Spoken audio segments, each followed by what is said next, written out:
Hola familia y amigos, bendiciones en el nombre poderoso de Jesús. Mi nombre es Elmer Arana, soy apologeta católico y miembro del movimiento misionero San Juan 23. Ahora vamos a hablar un poco más acerca de lo que es el tema de la predestinación. Con la ayuda de lo que ya he dicho en algunos videos antepasados, convendrá tratar de leer, de interpretar algunos textos de San Pablo referente particularmente a lo que nos habla la predestinación, pero no así con la doctrina calvinista de salvos siempre salvos, donde ellos dicen que realmente ellos ya están predestinados para ser salvos y que incluso Dios ya predestinó a otros para la eterna condenación, lo cual hace a Dios ser un Dios injusto. Estas cuestiones de la gracia son muy misteriosas, muy profundas. Así olvidamos cuando ellas se trata que Dios es un Dios de amor. Si hablamos de ellas sin situaciones en ese ambiente de la bondad divina que precave los corazones, podríamos decir cosas que parecieran teológicamente, digamos mejor verbalmente o literalmente exactas, pero que serían en realidad desfiguradas, serían pues también mentiras o doctrinas inventadas por hombres, como la que inventó Juan Calvino. En verdad, solo los grandes santos, los grandes enamorados de Dios pueden hablar de estas cosas sin alterarlas. Recordemos por de pronto que en la palabra predestinación, como la palabra presciencia, el prefijo pre significa una anterioridad de dignidad y de excelencia, no una anterioridad cronológica que haría pensar en un escenario preparado con antelación. La predestinación es una asignación de amor venida de lo alto, es una suprema destinación divina en vías de realización, es una suprema cortesía del amor, no rehusada, sino acogida y después cumplida. Porque recordemos que Jesucristo nos dice en Mateo 24:13 que el que persevere hasta el fin, ese se salvará. Así es que la doctrina de la predestinación es una doctrina escriturística, revelada. Debemos acatarla sin duda alguna, pero ¿cómo entenderla? Este sería realmente la pregunta, el cuestionamiento básico. Realmente de una manera católica o de una manera luterana o calvinista, que es realmente pues una aberración sobre la cual volveremos. La palabra predestinación que utiliza San Pablo, escribe en el capítulo 1 y versículo 3 de la epístola a los Efesios. También está en Romanos capítulo 8 y versículos 28 y 29. Bendito sea Dios y Padre de nuestro Señor Jesucristo, nos dice Efesios 1:3, que en Cristo nos bendijo con toda bendición espiritual en los cielos por cuento en Él nos eligió antes de la constitución del mundo para que fuésemos santos e inmaculados ante Él, y nos predestinó en caridad a la adopción de hijos suyos por Jesucristo, conforme al beneplácito de su voluntad. Poco después, en el capítulo 2 y verso 4 se lee: pero Dios, que es rico en misericordia por el gran amor con que nos amó, y estando nosotros muertos por nuestros delitos, nos dio vida por Cristo. De gracia habéis sido salvados, y nos resucitó y nos sentó en los cielos por Cristo Jesús, a fin de demostrar en los siglos venideros la excelsa riqueza de su gracia, por su bondad hacia nosotros en Cristo Jesús. El apóstol ve ahí por anticipado a los elegidos reunidos en los cielos alrededor de Cristo.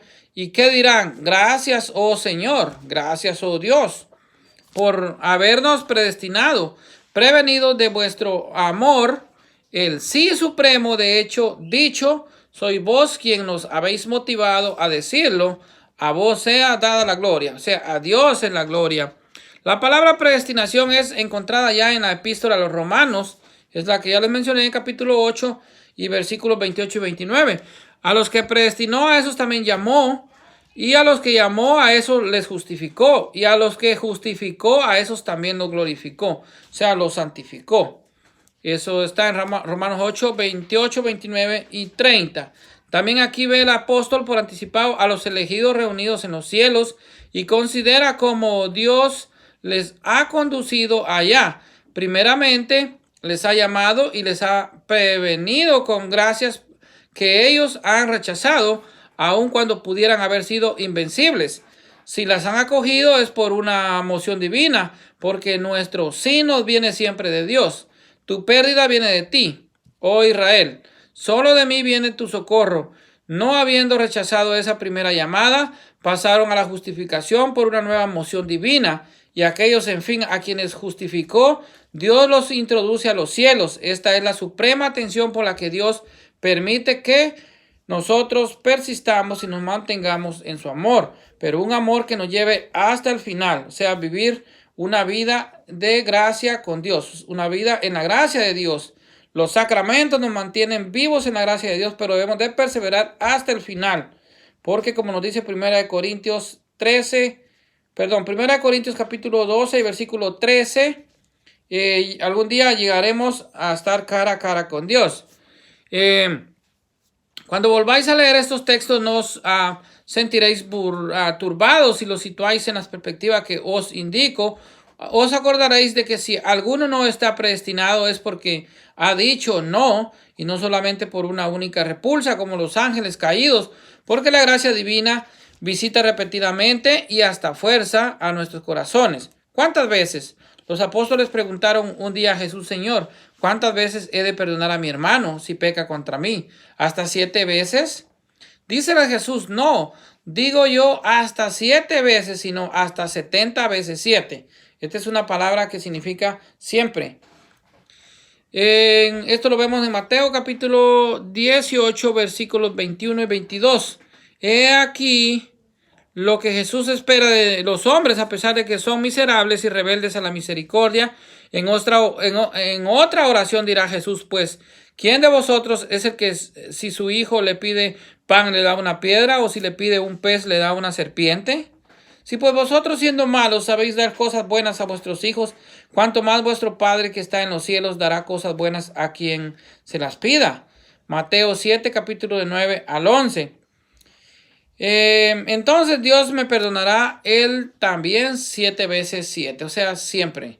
Volveré a llamar a la puerta de mi alma, sin embargo, si quiero negarme, puedo hacerlo. Tengo la facultad terrible de decir no a Dios, de decir un no definitivo que fijará mi destino para la eternidad. Puedo decirle: no quiero saber nada de tu amor, no quiero saber nada de ti, no quiero seguir siendo yo mismo, ser yo mismo no en vos, sino contra vos, ser para siempre como una espina en vuestro corazón. He aquí la pavorosa repulsa del infierno. Lo que pudiera quizás ser aquí la causa de confusión es la parábola tan conmovedora de Lázaro y el mal rico, que vemos en Lucas 16, 19, en la que se ve al mal rico suplicar: Padre Abraham, permíteme que Lázaro vaya a advertir a mis hermanos para que cambien de vida. Pero Abraham responde: tienen a Moisés y los profetas, que los escuchen a ellos. Si no les escuchan, aunque alguno resucitara entre los muertos, tampoco le escucharán. La intención de la parábola, como ves, es de enseñar que es necesario escuchar ahora que es tiempo, después será ya tarde. Pero se engañaría uno pensando que en el infierno tienen los condenados los sentimientos de caridad que la parábola presta al mal rico. Si un condenado pudiera decir: oh Señor, permíteme que vaya a anunciar a los demás lo que es tu amor, a fin de que no se condenen como yo, introduciría el amor en el infierno y el infierno sería destruido. Es preciso siempre discernir la intención con que se dice una parábola, intención que el evangelista señala, sin lo cual quedaría desnaturalizada y correría el riesgo de extraviarse. Recuerde la parábola del administrador infiel, de la que los tantos cristianos poco inteligentes se escandalizan. Así pues, si alguno no se encuentra entre los predestinados, será por alguna repulsa de la que es, y no dejará de ser responsable. Persistirán en su repulsa, en su odio, y en el mismo construirán su tormento, pero sin desaprobar su primera elección. Santo Tomás nos da una comparación. Suponed un hombre que odia a su enemigo, desearía matarlo. Si lo encuentro, piensa él, le mataré, pero tiene un impedimento tal vez en esta prisión. Se dirá a sí mismo cuando salga de la prisión, vive y se nutre de su odio, se le dirá: ¿no ves que tu odio te hace desgraciado? En verdad contestará él, pero así todo quiero vengarme. Bien, sabemos todos por lo demás que no es posible mantener en nosotros sentimientos que nos torturan. Pues bien, ese ejemplo es solo una imagen de lo que será la repulsa perpetua de los condenados. Repulsa que es causa de que no se encuentra entre los predestinados. He ahí la doctrina católica. Lo que hemos dicho más arriba de la presencia divina nos permite precisar más esta doctrina. No debemos nosotros, Dios nos predestina, Dios abandona, Dios reprueba a los que sabe de antemano que rehusarán a sus intenciones. Lo que decimos es Dios no predestina, Dios abandona, Dios reprueba a los que ve. De toda eternidad tomar por sí mismo la primera iniciativa de la repulsa definitiva de sus atenciones. Tiene en cuenta de que desde siempre la libre repulsa de ellos para establecer su plan inmutable y eterno.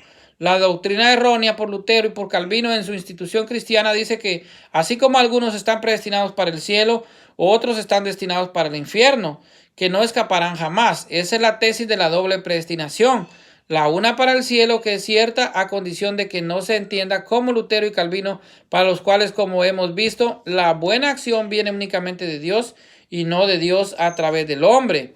La otra para él, el infierno, como veis, hay un doble error. Es falsa la predestinación para el cielo y se introduce esa noción de la predestinación para el infierno, que es la peor aberración.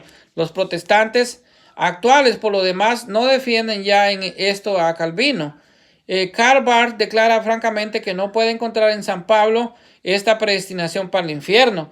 Con todo, desde el punto de vista doctrinal, algunos críticos han visto en la tesis de la doble predestinación la clave de la bóveda de la institución cristiana. Vamos a examinar enseguida un texto que mal leído pueden ser interpretados a la manera de Calvino, particularmente en el capítulo 9 de la epístola a los Romanos. Elijo a propósito de esos puntos neurálgicos para demostrar el modo de ponernos en claro, pero se debe verdaderamente tratar de esas cuestiones, no es prudente hacerlo. Creo que hay que poder diferenciar. Según los casos, me encuentro ante una persona a que atormenta el problema de la predestinación. Se pregunta a él, ¿me salvaré? Si estoy predestinado, estoy seguro. Hago lo que haga de mi salvación, y si no estoy, todo el bien que pueda yo hacer será inútil. ¿Qué contestaré yo a tales dificultades? Mi papel consistirá por pronto en adivinar el sentido de la pregunta. Se trata quizás de una cuestión especulativa, de una cuestión de verdad revelada, de teología. En tal caso, mi respuesta será sin duda un misterio, pero no una contradicción. Ya sabes que el misterio es adorable, es la noche de Dios, de la que se nutren el metafísico, el teólogo, el santo, mientras que la contradicción por lo contrario es odiosa, es la noche de la incoherencia y del mal. Pero podría ser en cuestión atormentadora la pregunta de un alma que pasará por una prueba interior a la que Dios quiere clavar en la cruz. Entonces no trataré ya de dar explicaciones, estaría fuera de lugar. Diré, soporte por de pronto esta prueba, sobrellévela en la noche, haciendo grandes actos de fe, y algo muy misterioso va a operar en ti. Después, un día, cuando se haya cumplido lo que Dios buscaba, al trabajar tu alma, vendrá a mí, volveré a hablar del asunto, y respuesta que yo te daré se te manifestará en tu verdad. Pero por el momento está abatido. Dios exige de ti un acto abandono total. No trates de eludirlo. Si yo comenzara a argumentar contigo, traicionaría mi papel de ángel encargado de asistirte, de demostrarte el camino verdadero. Así es de que realmente lo que es la doctrina es falsa, porque ya advierte que contradice pues lo que es primera de Timoteo 2:4, que dice que Dios quiere que todos los hombres se salven, y niegan así el sacrificio de Cristo en la cruz para la salvación de toda la humanidad. El apóstol Pablo también nos advierte en Gálatas 1:8-9 que si alguien viene a predicar un evangelio diferente o de otra manera al que Dios no reveló, sea anatema, sea maldito. Entonces, realmente esta es una doctrina de hombre que nace con Calvino en la institución cristiana. Capítulo 14, numeral 5. Calvino decreta lo siguiente: predestinación de los salvos y los condenados. Llamamos predestinación al decreto eterno de Dios, con el cual estableció lo que ha de hacer a cada uno de los hombres, puesto que no todos fueron criados con las mismas condiciones, sino que algunos fueron destinados a la vida eterna y otros a la eterna condenación. Como vemos, esta es una doctrina de hombres y no una doctrina cristiana. Dios es un Dios justo y Dios, como dice 1 Timoteo 2:4, quiere que todos los hombres se salven. El sacrificio de Cristo en la cruz es para todos, para la salvación de todos. Así que Cristo no vino a morir solo por unos. Cristo murió por todos. Así, porque si no, yo diría, Cristo murió por los que no ama, pues Cristo nos ama a todos. Bendiciones para todos en el nombre poderoso de Jesús.